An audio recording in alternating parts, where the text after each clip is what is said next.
That's the real message. The real message is we all started from no. I mean, we all had bullshit jobs. We all felt like losers.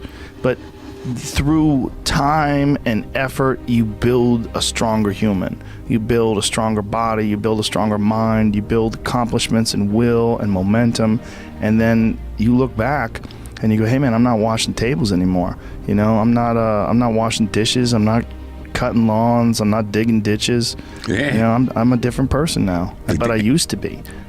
That's the hardest part, right? Is to get out of that rut. When you ain't got shit and there's nothing going on, to have faith then is so difficult. To have faith when you're successful, it's like, yeah, listen, bitch, you've been successful for a while. Of course you got faith. Yeah. You already got up the hill. Now you're just coasting. You know, you're just rolling down the hill. Everything's great. The hard part is getting up that fucking hill. Especially if you got a dad you're hiding from, especially if you feel like you're a loser, or you never really had anything in your life that you could look back on and say, hey, I was really good at that. You know, and there's a lot of people out there listening to this. There's so many people that are in that starting point. Like the people that come up to you and say, I don't know what to do. What should I do? How do I do it? How do I get going? Well, you're going to have to figure it out, one foot in front of the other. You're going to have to find a thing and keep working at it and get better at it. That's one of the things that I like so much about martial arts. They let anybody in, and then from learning how to do that, you get better, and then you realize, damn, I can get better at anything. Because the first time I ever did jiu-jitsu, I remember just being manhandled so bad, going, man, I'll never be good at this. This is terrible. I'm fucking awful at this. And this is, I'd already been a black belt in Taekwondo and already kickboxed, already did a bunch of shit. And I was like, I can't believe I'm starting from scratch again. But that, at least I knew then that I already done that before. I'd already started from scratch. So like I had some experience and started from scratch. I'm like, all I have to do is just put in the time and the effort here. Find a thing and work hard at that thing. You'll realize through that thing that you can get good at anything with time and effort. Find some difficult shit to do, because that gets away a lot of the anxiety that you carry around in your body. A lot of difficult things make regular life less difficult. And that sounds so simplistic, but particularly physically difficult things. Because when you do things that are physically difficult, the strain of making yourself do those things, it's very valuable. It's not just valuable like exercise and fitness and martial arts and running and whatever you're doing that's really difficult. It's not just valuable in terms of like health and the way you look, but it's also valuable for your mind, maybe even more so. Because regular life can be confusing, and little things that go wrong and little problems that arise are exacerbated by the fact that you're not accustomed to dealing with hardship.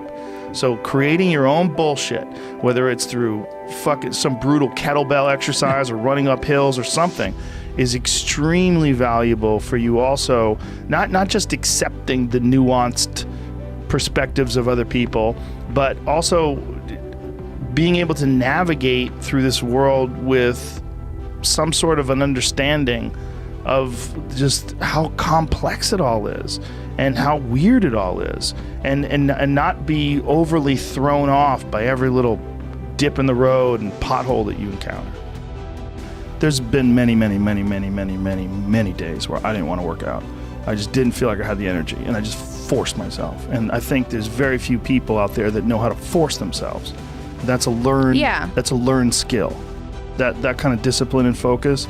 You have to have like real rigid requirements of yourself, where you don't allow yourself to back out of things and you don't allow yourself to slack off. And I don't think people put those kind of requirements on themselves as if it is a daily principle of life, like what you must get done. You know, you must brush your teeth, you must exercise for 45 minutes. And if you did that, I think you'd be healthier and happier, and your body would perform more smoothly. And if you require your body to do things like that, I think it rises to the occasion.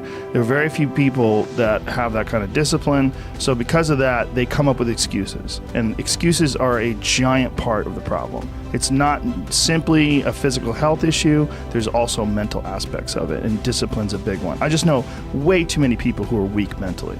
And I can't just chalk it off to only, you know, their physical, the way they physically feel, because I felt like shit 100 times, and then I worked out, and then I felt way better.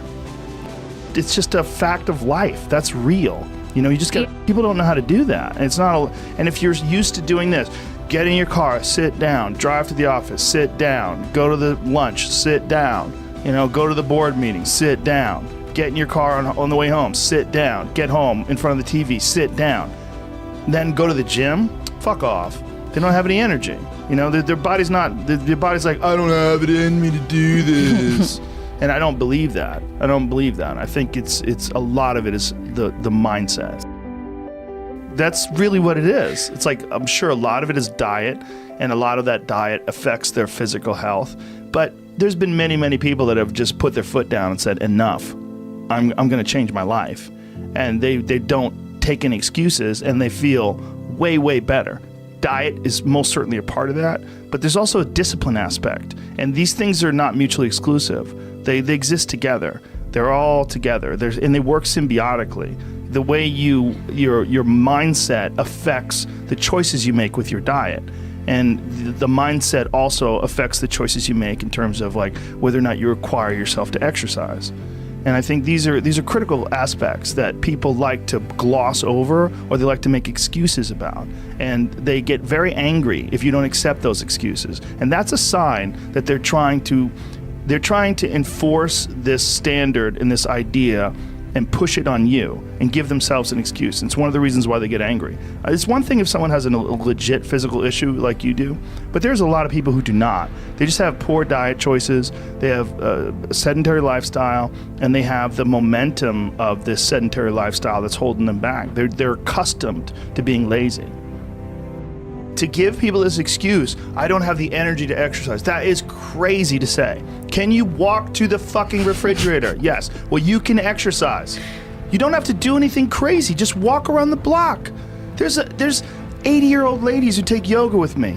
They're fucking really old, and they're in there. They're going after it. They could easily say, I don't have the energy to do that. But they don't. It's a mental attitude. They make a decision. You don't have to go to a CrossFit class and try to do the workout of the day. You don't have to go nuts and do clean and presses with 150 pounds. You don't have to do that, but you have to do something. Just get your blood moving.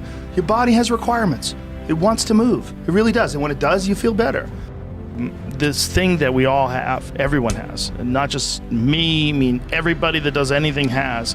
And it's like this voice in your head that wants you to do nothing. This voice in your head, and he calls it resistance.